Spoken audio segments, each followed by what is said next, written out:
The 7th December 2022, Bolanle Raheem is the name of the news this morning, the latest victim of police brutality in Lagos, Nigeria. 44-year-old property lawyer. We are told that she was pregnant as at the time that she got shot in her car with her husband, and the lady you're seeing on the screen is a younger sister who witnessed that particular unfortunate incident on Sunday, Christmas Day. So we had an exclusive with our younger sister, and it's perhaps a good place to start to help us understand precisely what happened. I was inside the vehicle yesterday from church.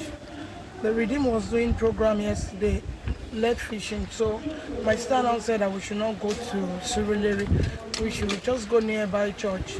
That's our former church, World Assembly, near Lagos Business School. So immediately we finished. Her daughter now said that that's her daughter, Shemilore. She said, Daddy, let's go out. She said, you're going to take us out today. Immediately the daddy said, and when do I tell you you're going out? So the daddy drive and just take us to Brahmadesanya roundabout to get some things for them. He got yogurt and bottled water. From there we now went to Dominion Pizza, very close to roundabout of Aja. So after spending 1 hour there, my sister said, let's go home. So immediately inside the car, she was even telling me, talking to the husband, he said, this new vehicle that you just have is not like Lexus. So you have to be very careful. Benga, by the time you eat any other car, you will pay for it. And as we were smiling and laughing, the guy just said, stop. There's a car coming. You said, stop. Immediately we just stop. We just hear gunshot. I don't know how. Where? The guy was not in our front at all. The guy was not in our front. My sister was sitting and the husband was driving. I was sitting at the back of my elder sister, Barrister Bolanle, and my children, 4 children were there, and with our own daughter. So immediately she just said, Benga, the gun have entered my chest.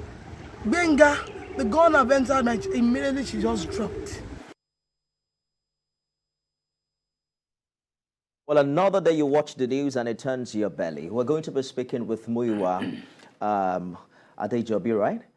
Who's the police PPRO in the course of this conversation. So she was pregnant, reportedly killed in the presence of her husband, her sister, and her children. Just imagine the trauma for those children who witnessed that very sad incident. Now, perhaps the most important news or a point to note is the fact that just less than 20 days ago, in that same axis, 31-year-old Gafaru Buraimo on the 6th of December was shot, allegedly shot by a police officer of the Divisional Police in Lagos State Command. It was learned that the shooting incident that led to Buraimo's death happened when police officers attached to the same Ajiwe Divisional Police in Aja were raiding people selling black market fuel at the Ajiwe filling station.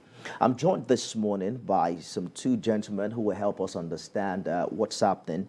Jide Ologun is a lawyer and public affairs analyst. Dr. Tony Ofoyeton is a lawyer and security expert. Good morning, gentlemen.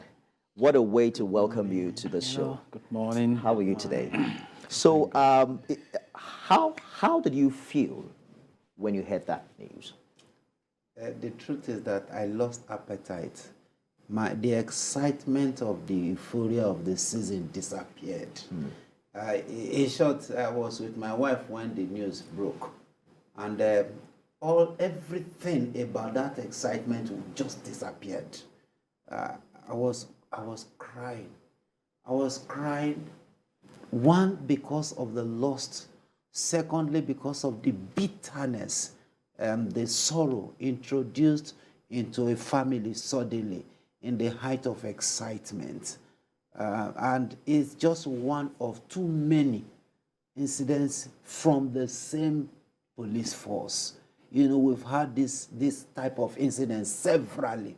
The painful thing is not just that she's a lawyer, no, but that one, it was uncalled for, extremely uncalled for, and the season, the timing, was such that there's never a time that is good enough to murder anybody. But when you are talking of in the middle of festivity, I don't see any reason, if you ask me, why some of these police officers should actually be bearing arms in some places. We know the rules of engagement, for goodness sake. The rules of engagement is conspicuously obvious. You are bearing arms. At what point in time will you pull the trigger? Is your life in danger? We'll talk about that shortly. Let me just get Barrister's point of view. So the IGP has called for a speedy investigation.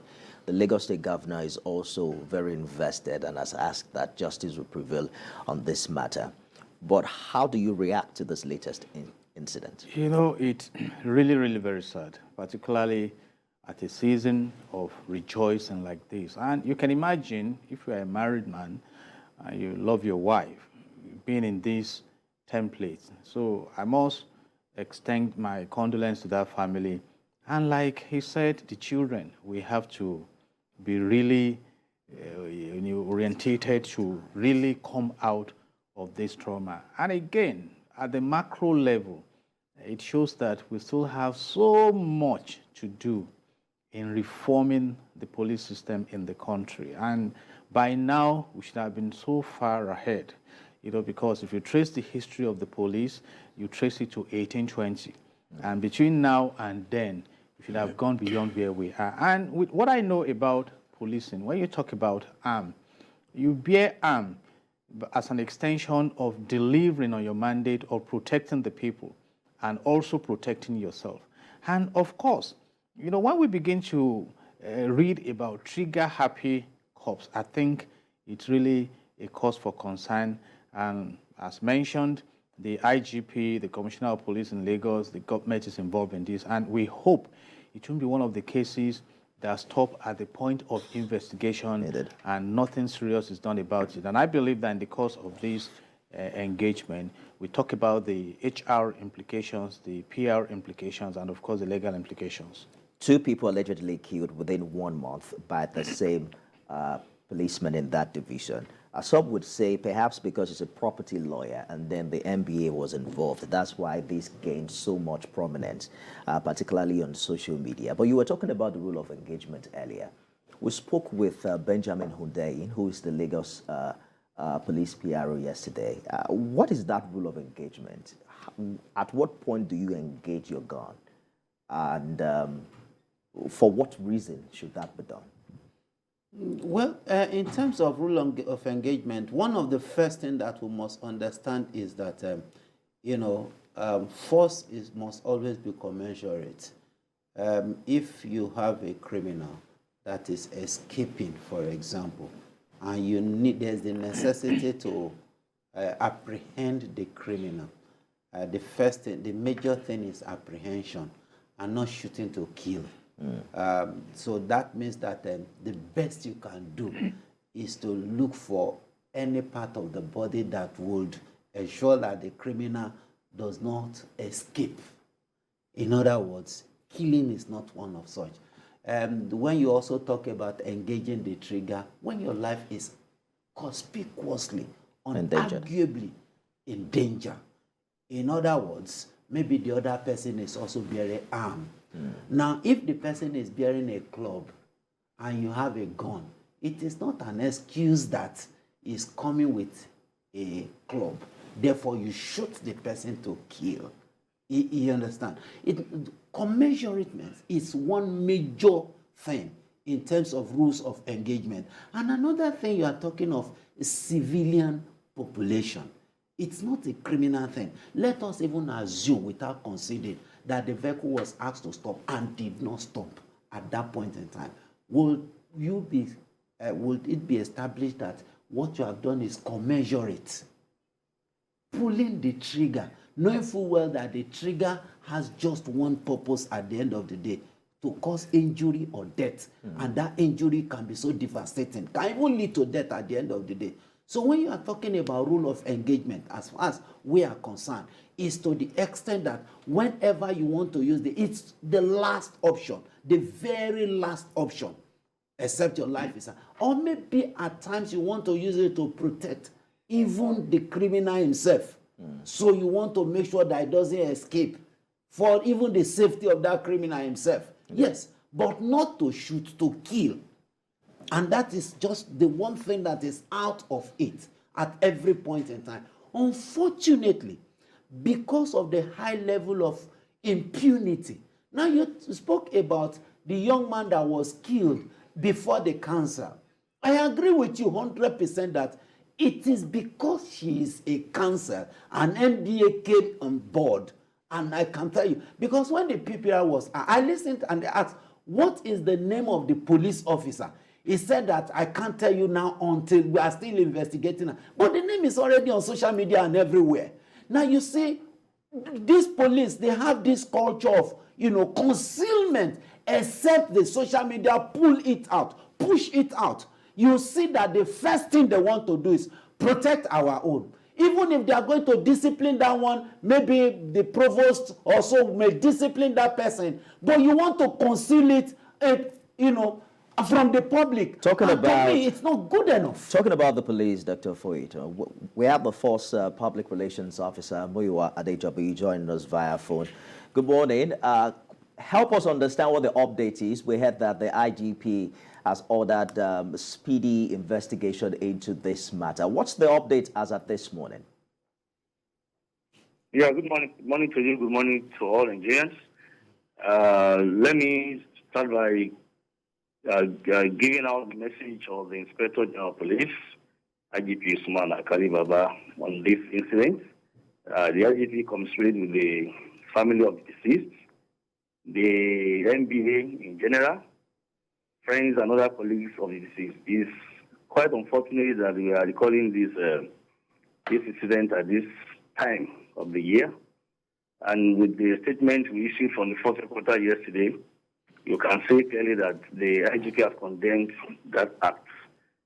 This is not time to be pointing any accusing finger that somebody was right or wrong, because the soul, the life of an average Nigerian is so important to us, and we value everybody's life.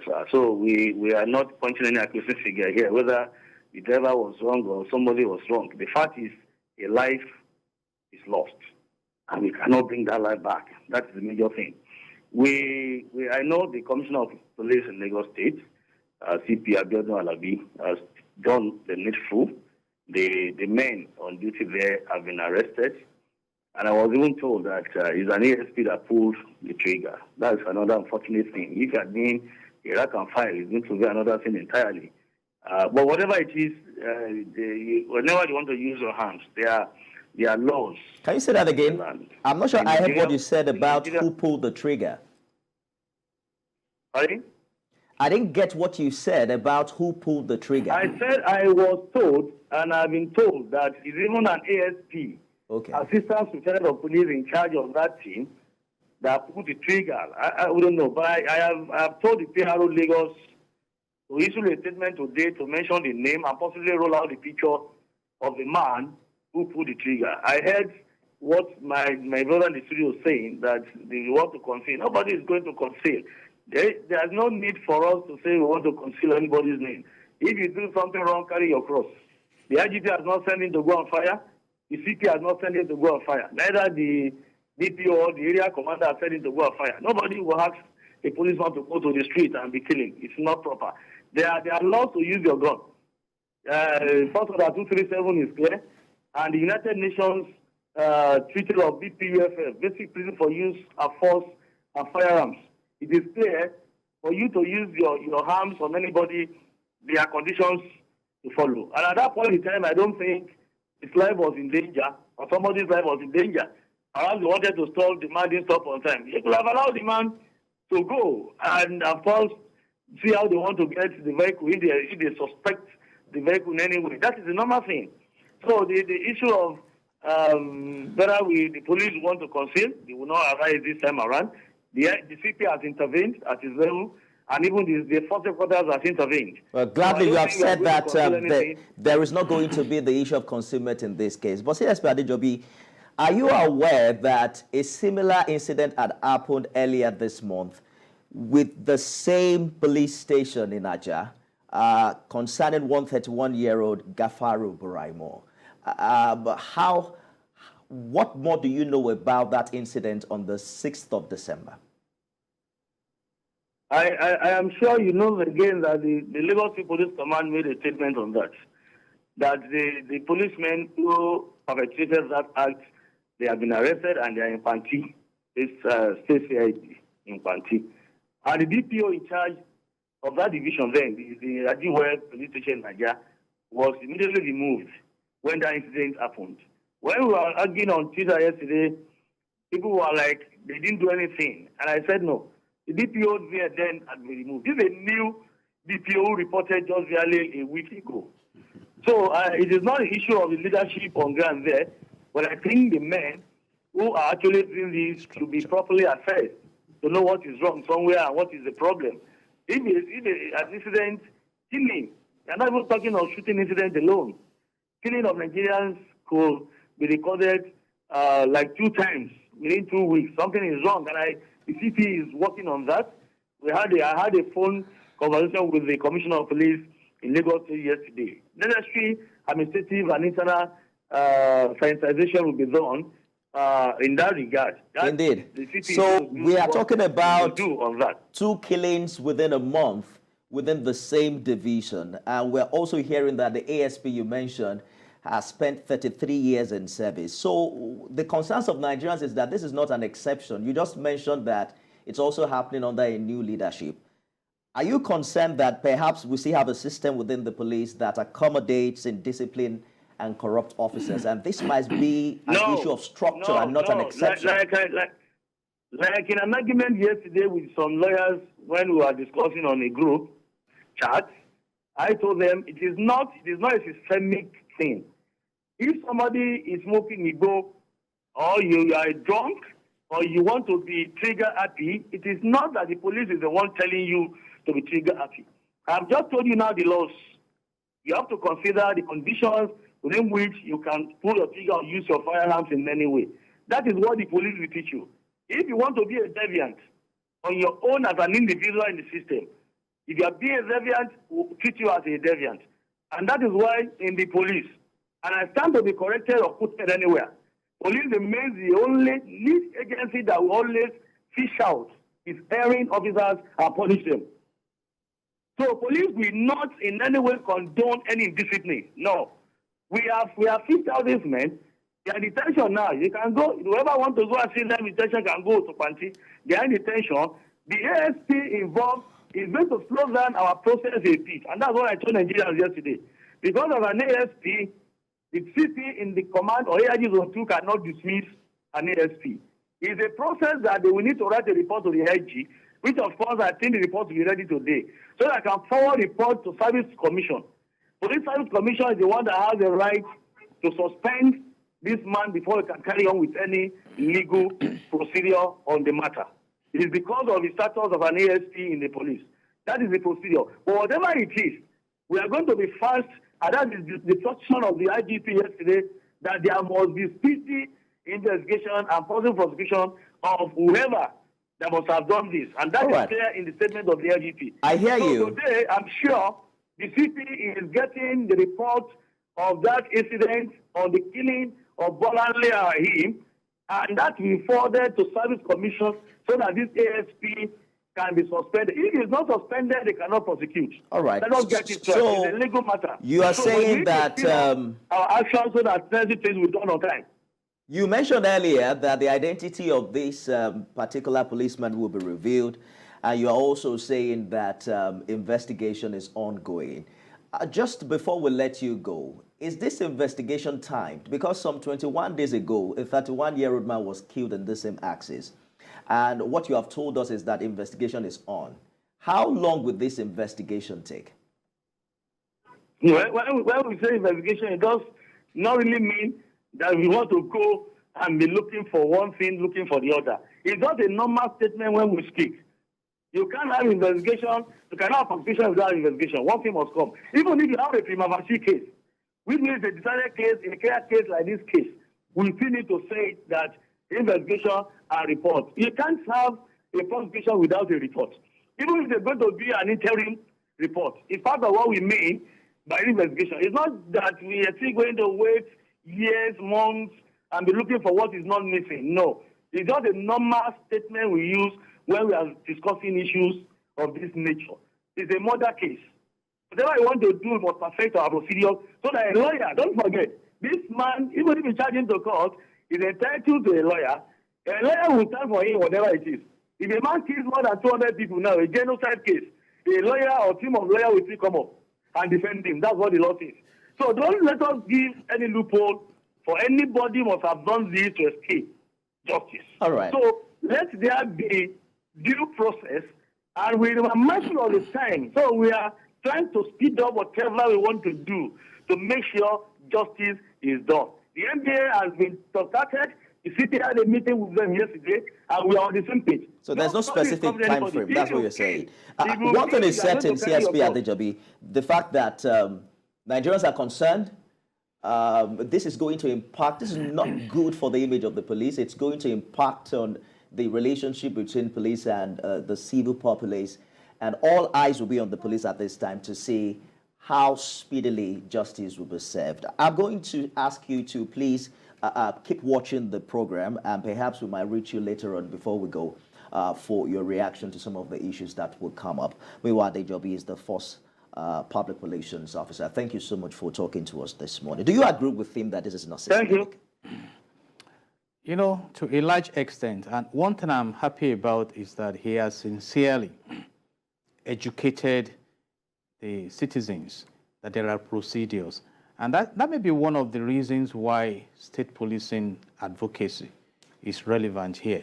Because this matter, because of the rank of the officer involved, will be escalated to the federal before you take some action, so that you don't take actions that will be thrown out at the judiciary point, so that everything is properly done. But talking about systemic impact here, I think I started by telling us the history of police dates back to 1820. And in 1930, all the regions were merged to have a national police. And by now, we should have gone beyond this. And it's a good thing. Should have moved from a colonial instrument used to oppress the people. That's a perception. We should have gone beyond that, really. And that is why I mentioned the public relations angle. As far as the citizens are concerned, if you look at the policing team, it says to protect with courage, serve with compassion. So as far as the claim that police is your friend is concerned, that is not embraced on the other side of that relationship. And that brings us to the HR aspect. What crop of officers come into that system? And what level of trainings and retrainings are carried out to ensure that they are in tune with the vision and the mission of the policing system? And having said that now, it is crucial at this point to also look at their welfare. You know, because when we claim that, you know, a serving officer should be someone's friend, a lot of things are involved. We cannot deny the fact we encounter frequently when relating with some of the officers, which is pecuniary in nature. If, for instance, the welfare is robust, they may be able to focus directly on professionalism. Because like he mentioned, and the PPRO mentioned, your first I thought that was reviewed upwards after the NSAS protest. It's deep. So, we know. You know what? You don't shoot to kill, primarily. You shoot to maim. All right? But when we come to the point where the aggression is so enormous, I mean, something must be done about it. And don't forget that we had the NSAS protest across the nation, which is an advocacy that is ongoing. So for us to migrate to the main purpose of policing, which is even prevention of crime. So police officers should not be seen for committing crime. And that is why the burden is heavy now for the police to ensure that at least, even if this case is isolated, to run through the ecosystem of criminal justice, why not? To ensure that the investigations are done, the proper prosecution is done, and of course you have, and when you land at that point, you are now telling other erring officers who may be trigger happy that you need to change your mindset or you exit the system. And I can let you know It's not easy to just exit officers from the system if you look at the bureaucracy. So these are the issues we are battling with now. But there is a crucial need for reform. Going back to the essence of even having the police system in our society, citizens should be happy seeing police officers. They should feel secured encountering police officers like we have in some climes in the world. And the fine officers who are in the system should also rise up to the occasion that the image, the good image required to function effectively is retained. So we just heard from CSP Adejobi that the man in question is an ASP, Assistant Superintendent of Police. We'll talk about that and the fact that he spent some 33 years within the police force and how important all of these are to the workings of the Nigeria police.